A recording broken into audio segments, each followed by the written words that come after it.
man, on a raison. Bon, alors là, il s'agit de gens, c'est tout à fait intéressant parce qu'ils se sont fait connaître sur Internet précisément il y a quelques temps de ça. Ça a bien marché. Si, bah, le moment, c'est d'ouvrir une boutique. C'est l'inverse de ce qui se passait habituellement en disant, bah, c'est fini, c'est la fin des boutiques. Oui. Tout le monde va acheter sur le net. Et ben non. Eh ben non, ça prouve finalement que le net, c'est pas suffisant parce qu'on s'aperçoit finalement que les gens, les hommes en l'occurrence, ils ont besoin de toucher, ils ont besoin d'essayer.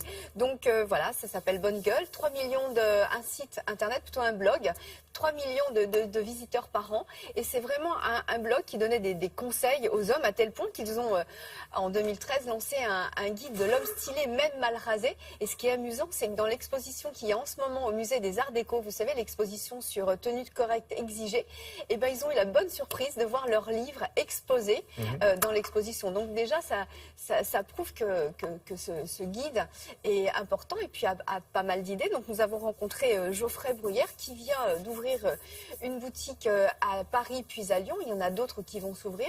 Et puis voilà, moi je me suis intéressée un petit peu à qu'est-ce qu'il y a dans ce blog pour attirer autant de visiteurs, surtout qu'il n'y a aucune pub. Donc ça, c'est assez important. Ça veut dire que pas de pub. Ils parlent de ce qu'ils veulent et ce qu'ils disent, c'est des choses vraies. Et leur collection, c'est vraiment petite collection, mais des bons produits qui vous vont bien et voilà, qu'on a envie de porter et qui vont durer. Je vous propose de choisir finalement votre style. Regardez.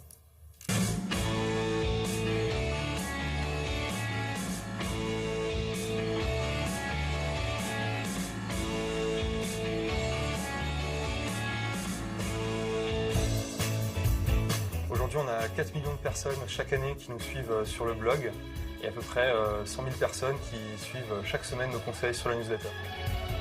Nous, ce qu'on aime beaucoup, c'est vraiment la notion de partage. C'est un peu une relation de coach avec des élèves. On est content de les voir progresser. Aujourd'hui, Bonne Gueule a beaucoup évolué par rapport au blog originel. La mission, c'est toujours d'aider les hommes à se sentir bien dans leurs vêtements, mais maintenant on le fait de différentes manières. On a écrit plusieurs livres papier sur le sujet qui ont été édités. Et puis maintenant, on ouvre aussi nos propres boutiques. On en a une à Paris, une à Lyon, et là on envisage d'en ouvrir d'autres partout en France et aussi en Suisse et à Bruxelles. On a fondé notre propre ligne de vêtements. On a une vision très pragmatique du prêt-à-porter masculin. On pense qu'un homme n'a pas besoin d'un milliard de pièces fortes dans sa garde-robe. Il a plutôt besoin des bons modèles, dans une bonne qualité qui dure.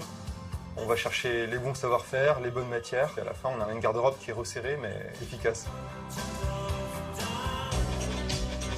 On réinterprète des classiques, sauf qu'on va aller chercher des savoir-faire précis, comme par exemple les toiles japonaises, le lin français, les tissus de laine italien. Et en fait, c'est cette touche matière, cette texture qu'on va donner aux vêtements qui va le différencier par rapport à d'autres.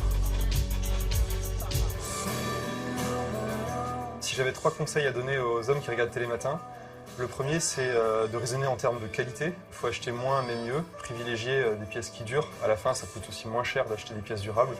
Deuxième conseil, c'est de choisir la bonne taille. Un vêtement n'a pas besoin d'être cher. Dès lors qu'il est choisi à la bonne taille, il aura l'air beau. Il n'y a pas forcément besoin de mettre des prix stratosphériques.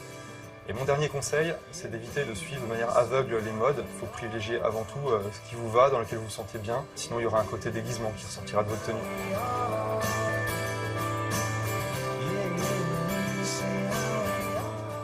Ne surtout pas être... Mode plutôt pour 30 cadras. Il n'y a pas d'âge quand on veut être un homme stylé. Donc ce qui est amusant aussi, c'est qu'ils proposent à leurs ambassadeurs, si par exemple vous êtes un fan du blog, d'organiser chez vous à domicile des ventes, comme ça se faisait il y a une certaine des années, comme ça, à domicile. Donc, pour des boîtes en plastique. Oui, je n'osais pas dire le nom. Voilà, exactement. Et du coup, vous les appelez, ils vous livrent un petit vestiaire, comme ça, une malle, et vous avez les vêtements. Et on fait des réunions entre potes, quoi. Et ben voilà, ça manquait. C'est bien ça. Ça change des réunions entre potes pour essayer des vêtements. Exactement. À la mi-temps, d'un match de foot. Non, on oublie le match de foot, justement. Ah bah ouais. Voilà, mais il y en a qui n'aiment pas le foot et qui aiment bien les belles matières, justement. Justement, à la mi-temps, ils essaient les vêtements. Ça, c'est rigolo de faire ça. Bon, merci beaucoup. À plus.